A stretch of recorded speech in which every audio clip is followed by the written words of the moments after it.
Radio Guide. Visite guidée de la musique. On le croyait voué à devenir un vestige des années 70. Il n'en est rien. Le disco est en forme et il le montre. Les discothèques se parent de strass et de paillettes et illuminent les rues de leurs néons remis au goût du jour. Les boules à facettes et les tapis couleurs réinvestissent leur quartier. Les générations se succèdent dans les clubs de l'Union les vendredis et samedis soirs et bougent au rythme des synthétiseurs. Pas de doute, la fièvre du disco a une fois de plus embrasé les esprits.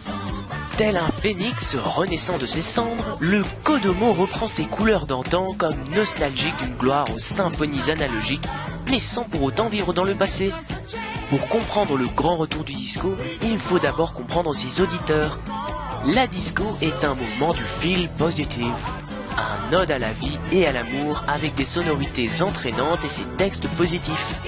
Et cet esprit, on le retrouve partout, de nos appartements en passant par nos voitures, et de la mode dictée par les petites mains de la couture qui couvrent les Kodomo de multiples motifs aux couleurs psychédéliques et vêtements tantôt larges et amples, tantôt droits et cintrés, aux endroits les plus improbables. Improbables ? La Terre-Neuve par exemple, pays très revendicateur et autrefois miné par la corruption et les scandales à répétition, a toujours été un pays optimiste et adepte du feel positive. Oui, les Terre-Neuvois ont vu de nombreux mouvements contestataires se former dès la grande hégémonie.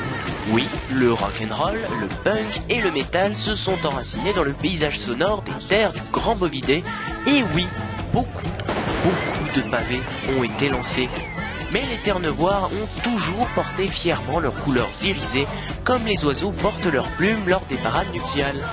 Peu importe les problèmes, on porte des couleurs et rien que des couleurs. C'est un peu simple ? Écoutez plutôt. Qui sacralise les apéritifs entre amis ?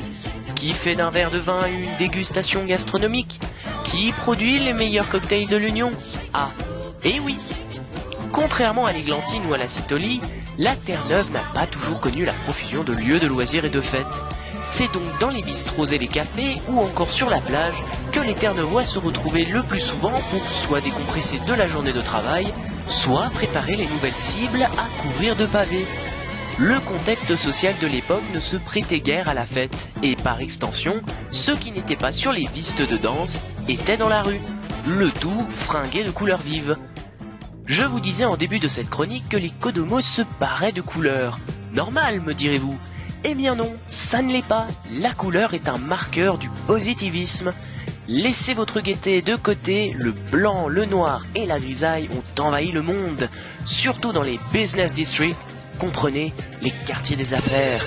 C'est décontracté ou chic que l'on porte toutes les nuances de gris et de noir, et c'est même dans de nombreux pays le dress code par excellence. Un exemple ? Inutile d'aller chercher bien loin. La Citolie et ses tours de bureau voient passer des dizaines de milliers de cols blancs chaque jour. Et c'est parce que les Citoliens sont toujours habillés en couleur que les hommes et femmes d'affaires se distinguent tant dans le paysage multicolore des rues citoliennes. Le costume noir est l'apanage du modèle économique olgarien. Et c'est bien sur ce même modèle que la majorité des pays du monde commercent. Logique de retrouver le costume noir sombre et terne au cœur des quartiers des banques d'affaires et des multinationales de la République du Dragon. A contrario, l'Églantine a elle toujours suivi ses propres règles, à tort ou à raison, et est restée relativement imperméable aux standards olgariens. Bleu, brun, vert, jaune, mauve, rouge, à carreaux, à bandes, à motifs, les hommes et femmes d'affaires églantins se pavanent avec leurs couleurs chatoyantes, pastel ou vives. Et la mode du polychrome ne tardait pas à envahir les bureaux terre-neuvois au fur et à mesure que les exportations vers l'étranger se réduisaient avec la crise. Bientôt premier et quasi unique partenaire commercial de la Terre-Neuve, les businessmen et les businesswomen terre-neuvois finirent eux aussi par adopter le code vestimentaire églantin à mesure de leur voyage dans la capitale. La fièvre du disco était peut-être tombée, mais elle n'avait besoin que d'une étincelle pour raviver la flamme du boogie églantin. La multiplication des moyens de communication ainsi que leur modernisation successive ont influencé la musique Kodomo jusqu'à créer et apporter de nouveaux sons venus de nouveaux instruments, souvent informatiques. durant 30 ans, le rayonnement musical églantin avait connu un ralentissement. Il faut bien comprendre que par ralentissement, les genres musicaux de prédilection des églantins, la funk et la disco, se sont peu à peu effacés au profit de sonorités plus modernes. L'églantine n'en est pas pour autant restée muette, loin s'en faut.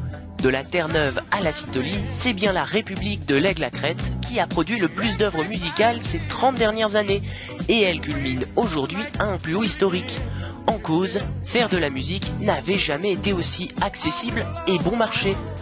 Paradoxalement, c'est justement de ce fait qu'est née la nouvelle vague, la vague disco qui a inondé les villes églanaises, puis du Kodomo.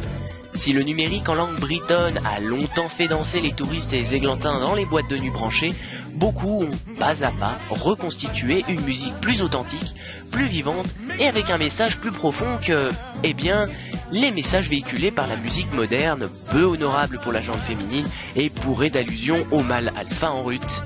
Non, les églantins retournent irrémédiablement à leurs racines, celles qui ont vu naître la disco, le mouvement hippie et le mode de vie peace and love. Ce rétro-pédalage n'a au final rien de surprenant. D'une génération désabusée est née une génération de jeunes pleines d'espoir et très festive. Plus question de vivre pour travailler, il faut profiter de la vie, de la famille et des amis, que ce soit en églantine, en Citolie ou en Terre-Neuve. Et cela, les discothèques l'ont très bien compris. Et ainsi se clôture déjà cette chronique. Je vous retrouve la semaine prochaine, même heure, même jour, pour une nouvelle histoire de la musique.